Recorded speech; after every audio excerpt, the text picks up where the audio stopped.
Hi friends, வாங்க வெண்பொங்கல் எப்படி எளிமையான முறையில் செய்கிறது ரொம்ப டேஸ்ட்டாக அப்படின்னு சொல்லிட்டு பார்த்துருவோம். அதுக்கு தேவையான பொருட்கள் என்னென்ன அப்படின்னு சொல்லிட்டு பார்த்துருவோம்.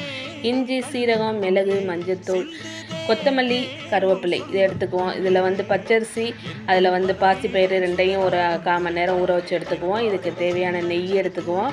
நம்ம எப்போவும் கோல்டு வினர் யூஸ் பண்ணுவோம், அந்த ஆயில் கொஞ்சம் எடுத்துக்கிறோம். இதை நம்ம எப்படி செய்கிறது அப்படின்னு சொல்லிட்டு நம்ம பார்க்கலாம் வாங்க.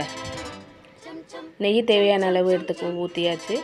இதில் ஆயில் நம்ம தேவையான ஒரு 2 ஸ்பூன் ஊற்றிக்கலாம். அதுக்கப்புறம் நம்ம இதுக்கு தாளிக்கிறதுக்கு தேவையான இஞ்சி இது எல்லாத்தையும் அதில் போட்டு நல்லா வதக்கிக்கிறோம். அதுக்கப்புறம் நல்லா வதங்கினதுக்கப்புறம் மஞ்சள் தூள் போட்டுக்கலாம். அதையும் போட்டு நல்லா வதக்கிட்டு அதில் கொஞ்சம் தண்ணியை ஊற்றி அப்படியே மூடி போட்டுடலாம். மூடி போட்டு அதில் சால்ட்டு உங்களுக்கு தேவையான அளவு போட்டுக்கோங்க. அதுக்கப்புறம் நல்லா தண்ணி கொதித்ததுக்கப்புறம் அதில் நம்ம அரிசியை போட்டுக்கலாம். அரிசியை போட்டு நல்லா வெந்துருச்சு.